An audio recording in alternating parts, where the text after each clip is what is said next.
Hello, everybody, and welcome to day 2 of Kobold Con. My name is Kendrick or Kendo, whichever you prefer, and it is a joy to be with you all here for day number 2 of the best weekend of the year, in my personal opinion. This is. I hope you all had fun doing organized play, doing whatever it was you were doing up until this moment, and oh. Wait, no, wait, hold on. Double checking something just to make sure that things are all good in all places all the time. Why isn't that showing on Twitch? Wait, give me 1 second, everybody, as I double check to make sure that we are. Yeah, no, okay, yeah, no, we're good. Okay. I'm sorry about that. Just have to make sure I want to make sure that all of you all can see and hear everything that's going on, because today I am joined with Rich August, the project lead for the Tales of the Valiant starter set brought to us by Steam Forged Games.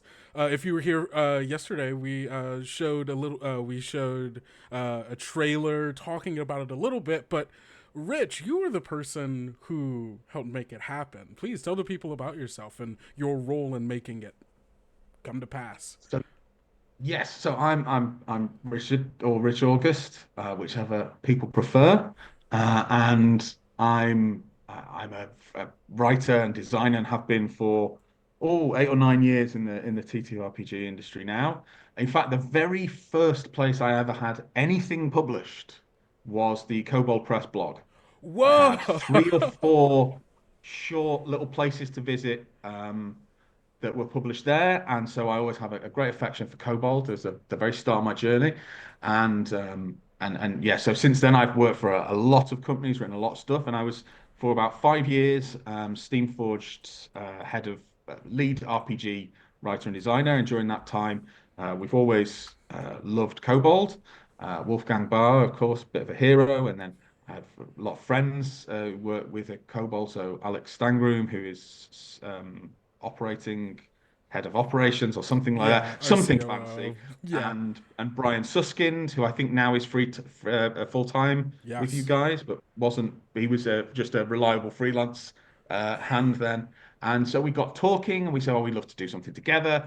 And we thought this, a starter set, because Matt Hart, who is the kind of the creative director at Steamforged and one of the founders, has always had a very a big emphasis on making a great starter set. He's always wanted to try it. I've always wanted to try it because we think we love this hobby of ours, but traditionally, games haven't always been brilliant about showing people how to play them. Yeah. Um, Yeah. we are a wonderful, enthusiastic community, and there is nothing people love more than showing people games, getting them involved. But sometimes the games haven't been the best at doing that in terms of what is this thing? What is this weird hobby that we are all sitting around a table making these characters and playing these games? How do you give that to somebody if they are the first person they know to want to play the game? Yeah. If they're not fortunate enough, because I don't know about you, Kendrick. I learned because somebody who played games for years said, "Oh, I'll run you a game." Um, Yeah. I was the person that had to teach myself so I could then teach my friends to play to you play games. I so yeah, you are one of the true heroes of the hobby because there's not enough people really for the number of gamers. Well, we know that It's there's been hard. research. It's something like, yeah, it's hard, Yeah. and games are game, like, and starter sets have got a lot better recently. Chaosium do great star sets, and there's loads of cool things coming out. But the D&D starter set, it had a great, Fandelver adventure for the 5e one, but how you actually sat down and played was really confusing. Yeah. And if yes, we have things like Critical Role that are really good at showing you kind of what you can expect around the table, but how do you get to that stage? So that was the real kind of impetus with the Tales of the Valiant starter set, to make something that didn't require any preconceived ideas about what role playing was. You could just break it open and it would talk to you as a first timer.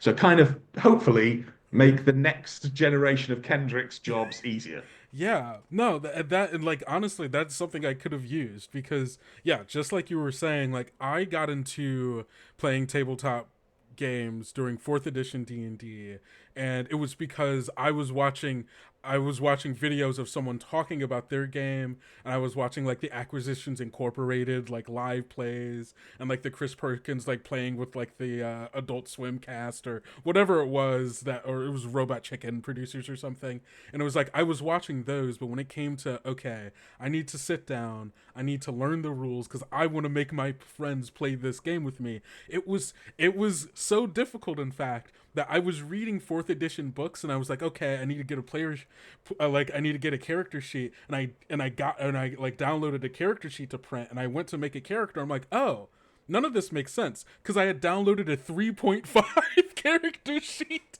trying to use fourth edition rules, and there was just no real guidance of like if I knew nothing, how do I start?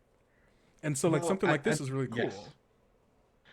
that's and I think that's the real difficulty of RPGs because it is easy when somebody can show you, and it is hard if you are just given a book, especially a big, chunky core rule book Mm-hmm. with all these different terms, all this different, paraphernalia, all these kind of uh, these amazing pictures, but you're not sure how does the text and the picture line up. And so we wanted to make something that was as accessible as possible. Mm-hmm. And we'd had Steamforce had some experience of making a starter set for Animal Adventures, which we think is a wonderful product. But there were things we lessons we'd learned there, and we like I said we loved when Black Flag was announced and Tales of the Valiant was launched. We thought this is a really great moment for two companies who really respect and have similar values to make something cool, and hopefully that will be that we have. I think we've made something awesome, and I hope everybody else does too. Yeah, I mean, I think so. I personally think so.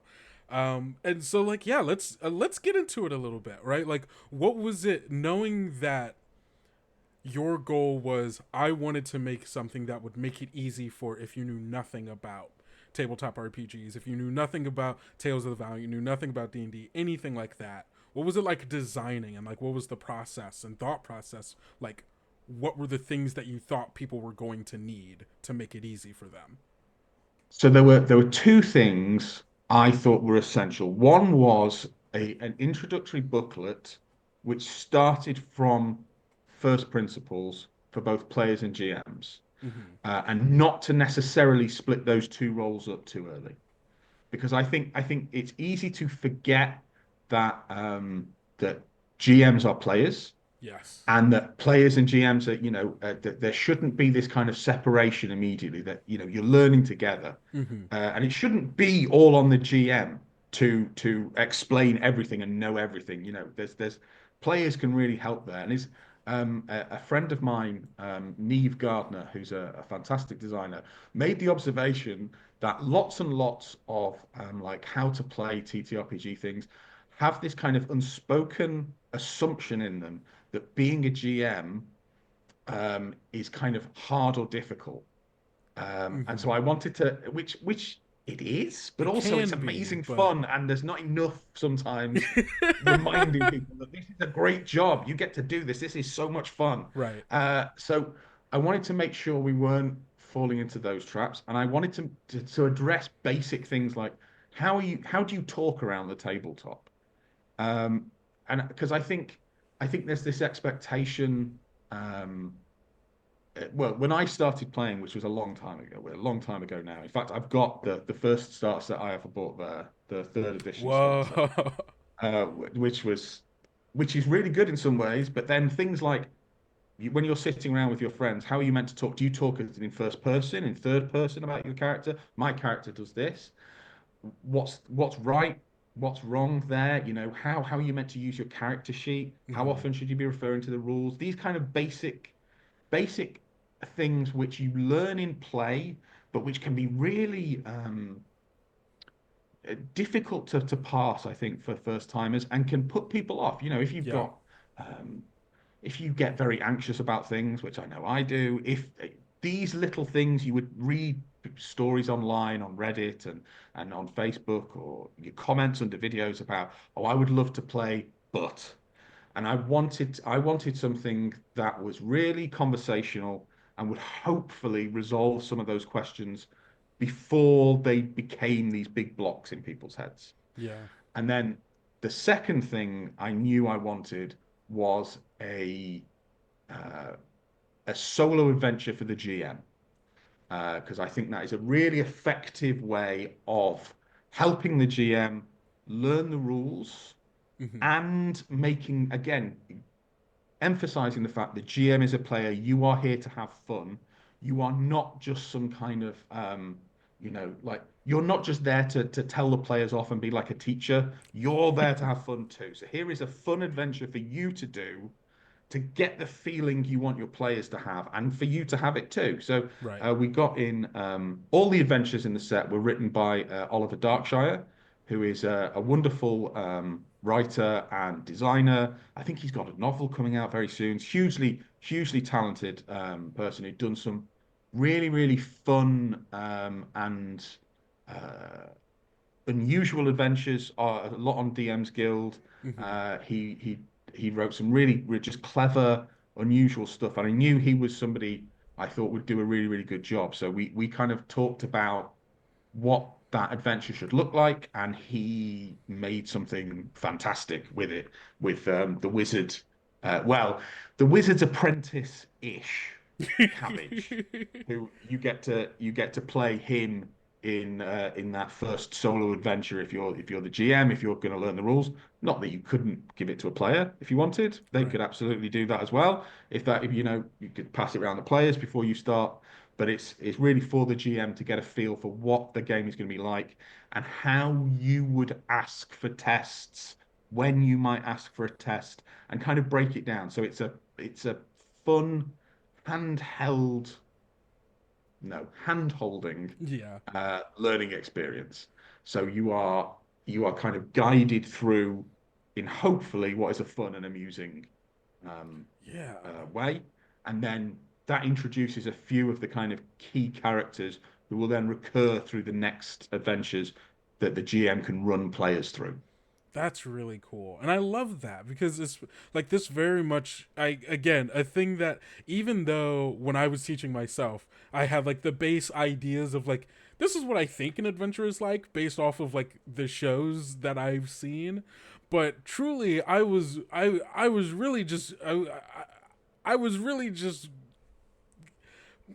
pulling stuff out of nowhere. Like I was like, I think this is like, oh, let's try this, and it's like it's such a mess. But if I had something that was like, hey, this is when you ask for checks, or here's like even something as simple as like, here's how you like read this adventure and can break it down into its disparate parts of like NPCs and like traps and hazards and monsters, like something like that goes such a long way of not just allowing them to be able to use the product in and of itself, but then take what they learn from that and then go, okay, how do I take the things that I've learned to then write my own notes as a GM for, okay, I'm going to start writing this. Oh, maybe this is how I write this to make it easier for me to read. Like all of that is really, really useful for helping get people into like that mode of, oh, this is what I'm doing. This is what this thing is.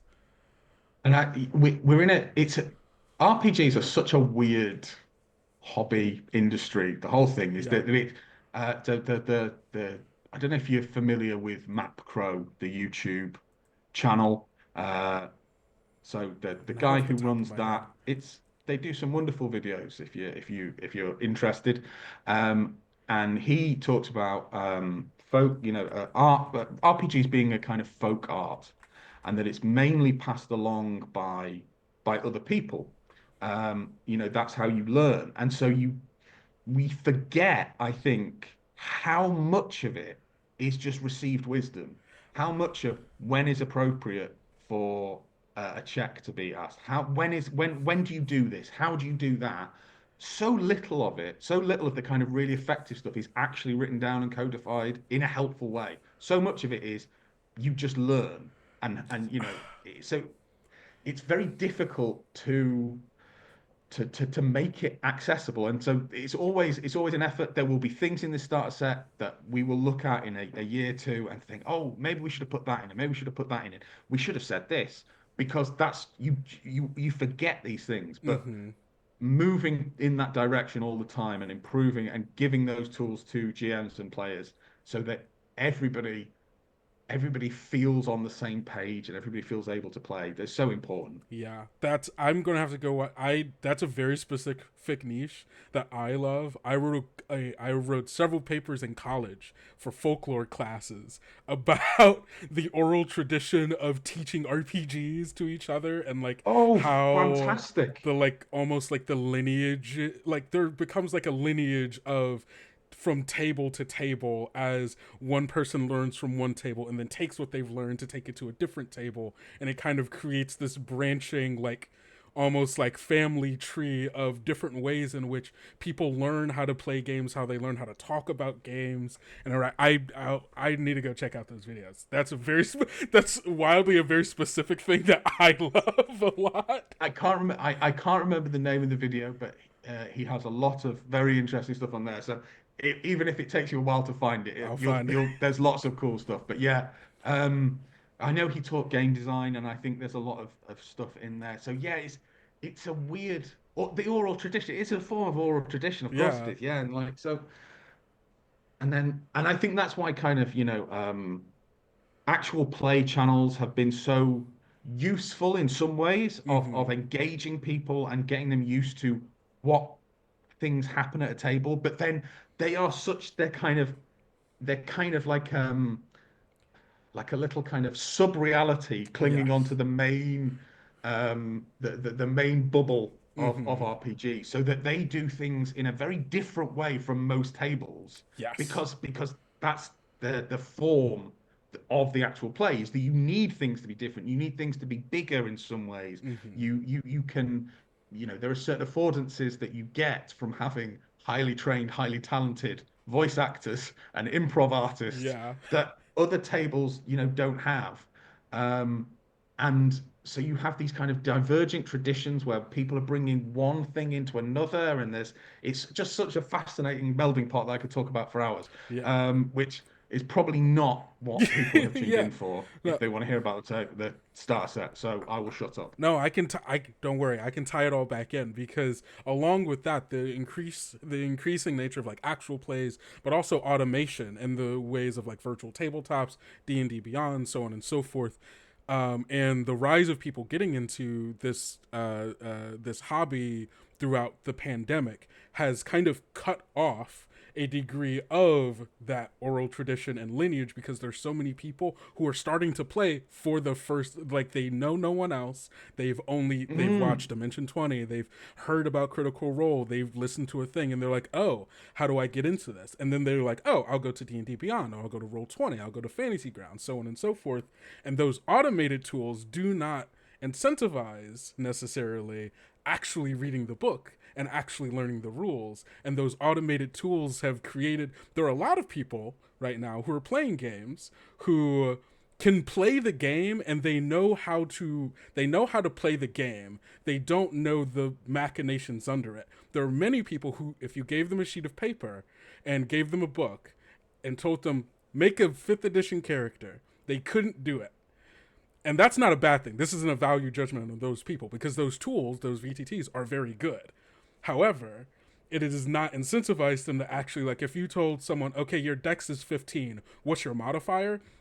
They couldn't tell you without looking at their sheet, and which is fine. Again, not a value judgment. But I think things like the starter set that can walk people through, you give them this thing and it gives them the tools to sit down and be able to parse the book in a way and parse the rules in a way that's readable, digestible, and teachable, not just for yourself, but for the people around you, makes it such a like a magnificent experience to be like, oh, I actually grok what's happening right now. I can actually use this and then teach other people rather than say, oh, just go use the same tool that I used.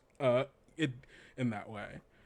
that is a very interesting observation that I think is entirely correct, and I hadn't identified that.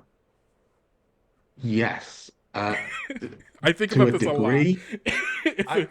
To a degree, like, yeah, things like VTTs. I'm going to sound like I'm being really bad at against VTTs now, which I'm not. I'm a big No, fan. I they're think they great. do really important work.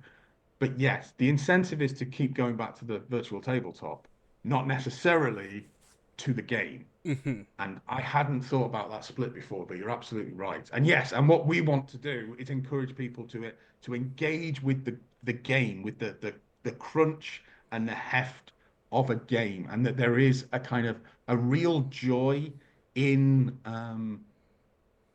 in not knowing the rules sometimes, Yes. in improvising, in just finding a solution just through table talk, and that those are as much a part of RPGs as a big heavy book and a bestiary of 500 awesome monsters, making up something and a GM just making a ruling on the spot and say, well, okay, roll over 15 and you can do it. Hmm. That is the key aspect of role playing games, and yeah,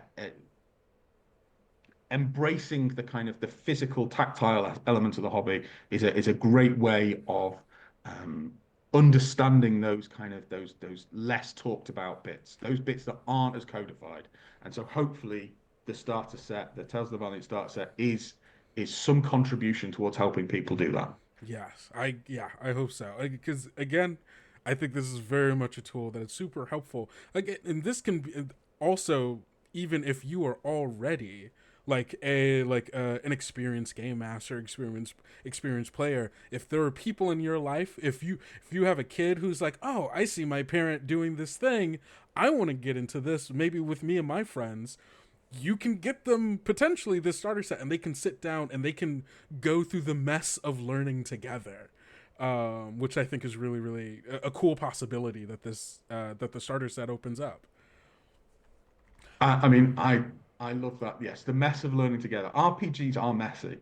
Yes. Um, they just are because they are limited technologies being employed to do something to deal with something that doesn't have limits because that's our imaginations, and then Hmm. then that's exponentially increased by the number of people around the table. Everybody has their own fractal imagination disappearing off in different directions, and a game of 300 pages can't possibly account for all of it. Right. But using the architecture of that game, you can miraculously create something on the fly at the table around. It's an amazing experience. And I think that's why so many people are infused by the idea. And the reality, sometimes they can conflict with the reality of a game which hasn't got an accessible way in. And Hmm. so that's something the more we can chisel away at those that onboarding ramp, so it's make it shallower and shallower and easier to climb, the better. Yes, absolutely. Um, I've got one more question for you, and then I'm going to turn to the chat. Don't forget, you all will get your questions that you can ask. I already see that there are a couple over in the YouTube. I have seen those. I'm locking them in. Don't worry, we're going to get to them. Um, be sure, everyone, make sure the questions that you're asking are about the Tales of the Valiant starter set, since that's what Rich is here to talk about. So there we go. So my next question is, let's talk a little bit about the adventures themselves in here, right? Because there's so many, they're all the tools of, like, here's how you learn the game, here's how you run the game, here's how you play the game, here's how your sheets work, all of that stuff. But then there are also adventures in here, from beginner all the way, I don't know from like what level to what level they go. What are those adventures like, and what can players expect? So you will go from levels 1 up to 4, and they start small and they get bigger and bigger. So one of the great things, I showed this off before. This is the cover to the third edition Dungeons and Dragons Start Set, which is the first RPG product I ever bought.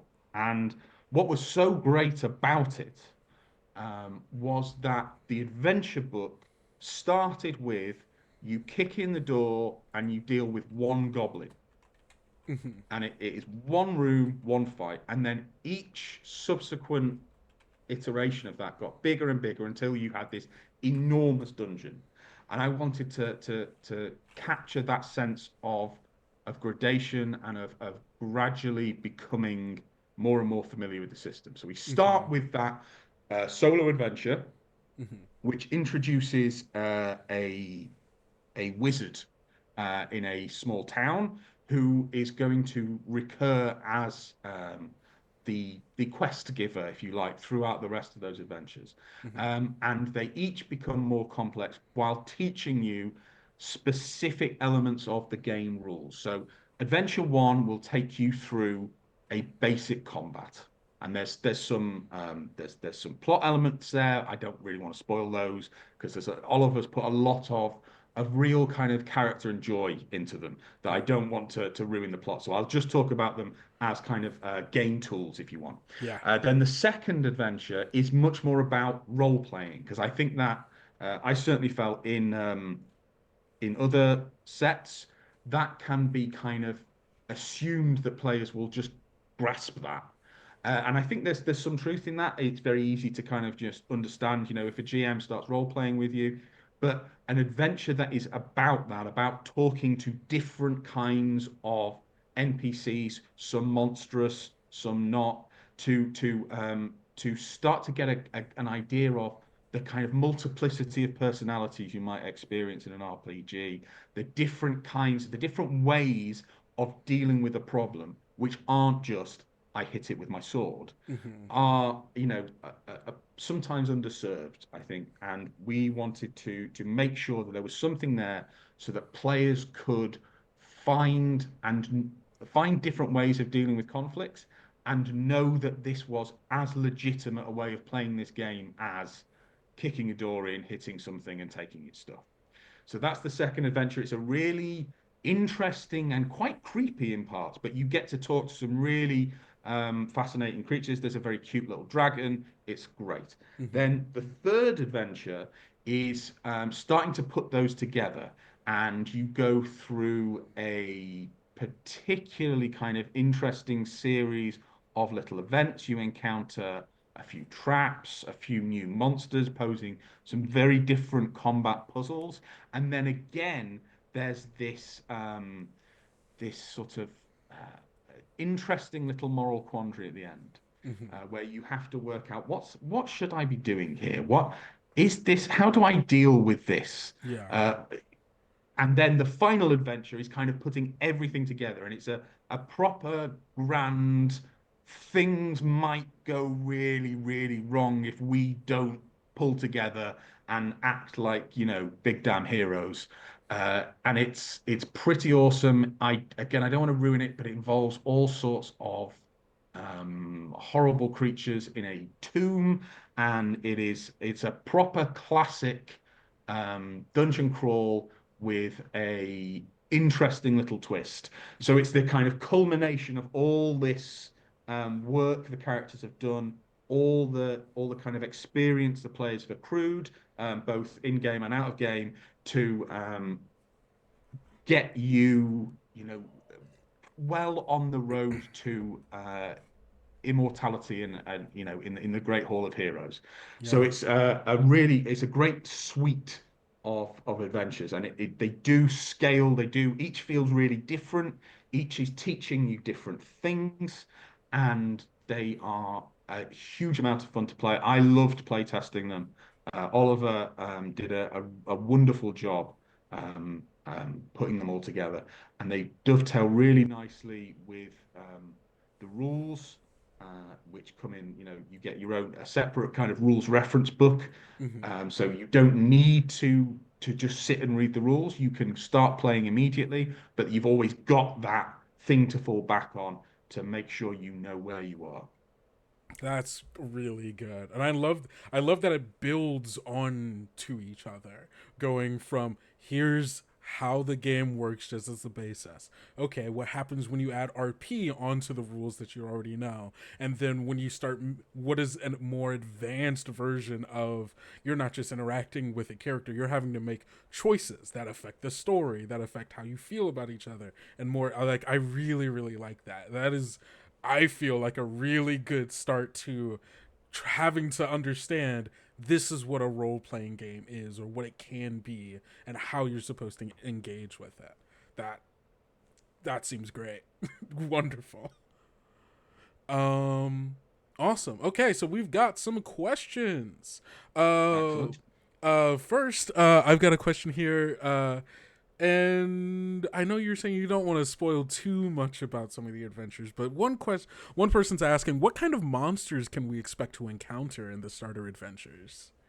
Oh, you get a good range. Mm-hmm. There are, I mean, there's all sorts. There are hags, there are dragons, there are sphinxes, there are shades, there are wraiths. There That's is a not what I was lot. expecting.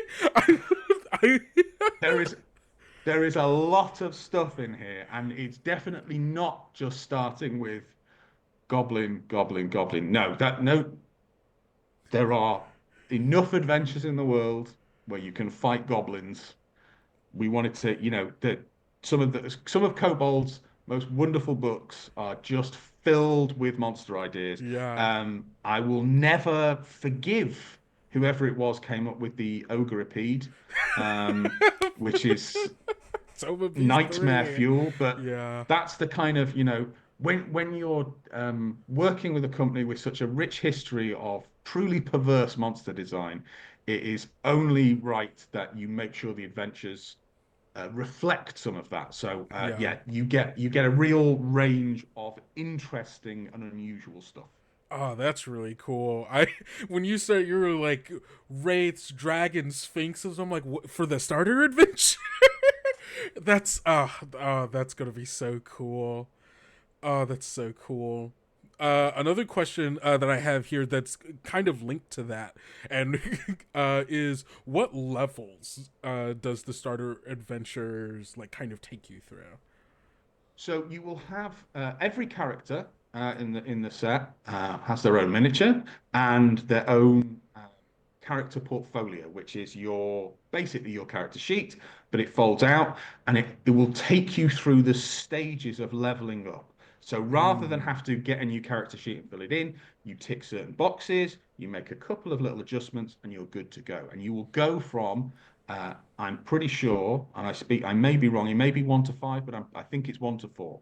And basically each different, each time you get a new class feature, each time you get a new spell, as far as possible, they are on that sheet. Now, some of the spells are a bit too long, and you'll need to check the rules reference. But for the vast majority of things, it's all in that portfolio. So when you start picking your characters, you can also look at, well, what am I going to get further on? Who is this character going to become the more time I spend with them? So you can use that to inform who you want to be as well.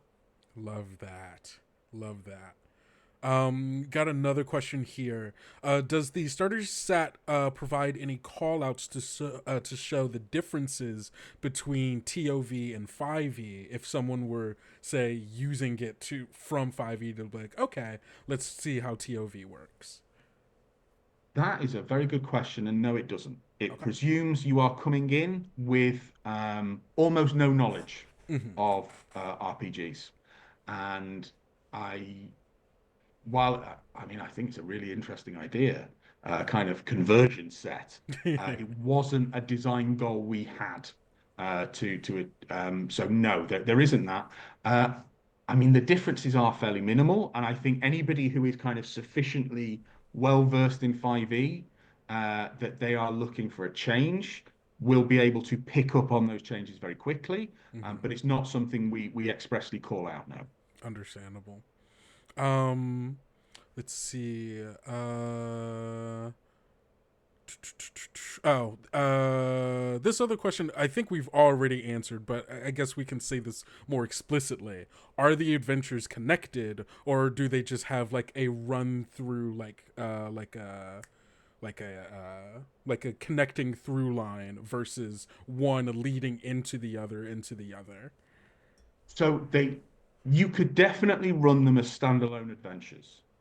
Uh, you could skip from 1 to 3 if you wanted, as long as you leveled up. But no, they are designed, they do lead into one another. Your experiences in the previous adventure will help you in the next adventure, or at least inform some of your choices. And your relationship with Rantipole, the wizard, will also, you know, if you've not demonstrated to him your capabilities, he's unlikely to trust you with his final adventure, and you will get to know him more. You get a peek into his background, into his life, into certain poor decisions he's made. So no, they are definitely more intimately connected than just a possible through line, Hmm. but they could be run separately too. It was important to us that um, we wanted we wanted something where players felt that what they had done previously mattered, but we also recognized that,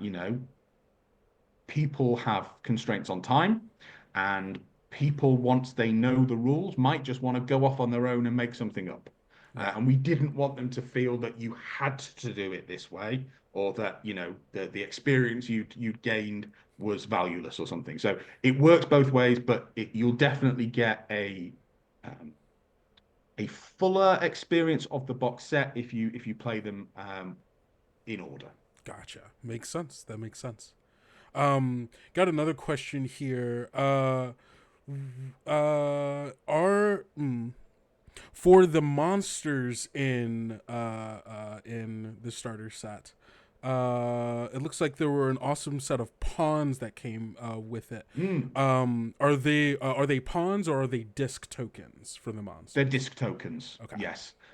Which is my reference. I like the pawns, but I prefer discs. It just makes it easier, and then it Absolutely. doesn't have that weird thing with a 2D picture on a 3D battlefield, which Mm, always like works a bit weird for me. So we went with discs, which again, and I'm going to say it, that's what they had in the third edition one, and has always kind of shaped my thinking. And so that was the reason we went with that. I Pathfinder pawns, etc., wonderful, but I personally prefer discs. So that was that decision. That was my call. I'm sorry if you're a pawn person. mm. No, I That sounds wrong. I'm sorry if you're a PAWN person when it comes to role-playing games. I no, I completely understand because I the amount of money that I spent on the fourth edition, like huge, like 100 like token, it was too much money. But they're just useful and they travel much better, and I don't need to stand them. It's yeah, no, They I do, and understand. it's much easier to pack away. Hmm. They because you can just put them straight back into the thing, and they slot in. It's easier to put in the bag because you've not got to take two boxes. But yeah, No, I I'll shut up understand. about that. No, That's my own hobby horse. no, I understand. Ooh, another question here is: there's a bear hero in the starter set. Who are they? Are they beastkin? Are they bear folk? What's their deal? Well, the story behind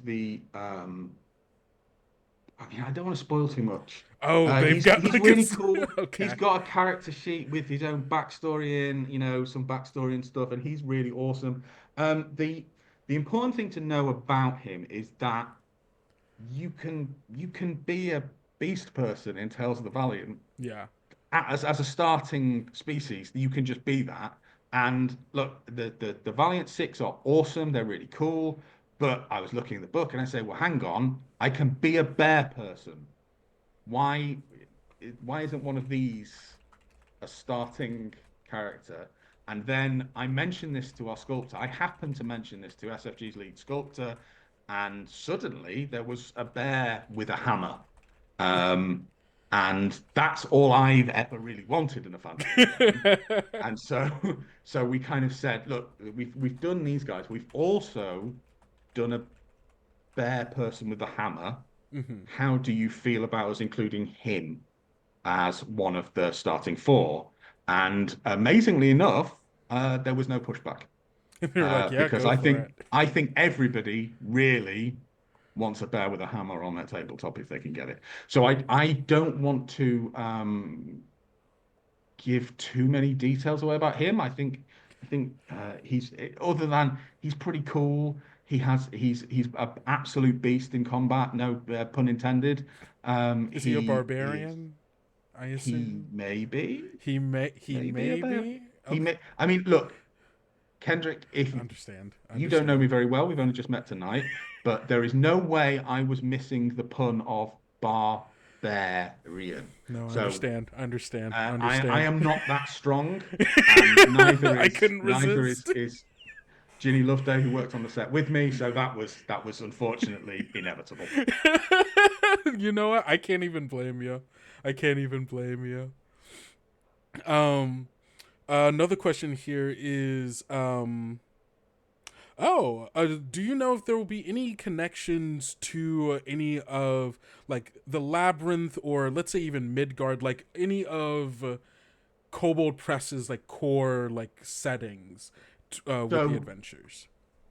the setting is deliberately kept really small. It is one small town so that you could put it anywhere. Hmm. It could well go in Midgard. I love Midgard. I think it's a great setting. That enormous, big red Midgard book filled with amazing stuff. Uh, the the way they make Baba Yaga work is fantastic. I love Baba Yaga, and she works so well in Midgard. Um, the set was fixed before Labyrinth was really kind of on Kickstarter, etc. So we didn't have time to include any direct references to that. But the whole point of the Labyrinth is that you can, connect anything to it. It's this Yeah. enormous cosmic playground. So yes, the town that is kind of mentioned a few times in there could be anywhere. So it's designed to be droppable wherever you as a GM need it. So, like, let's say you want to start running games in Midgard, you could easily put this town in somewhere in Midgard.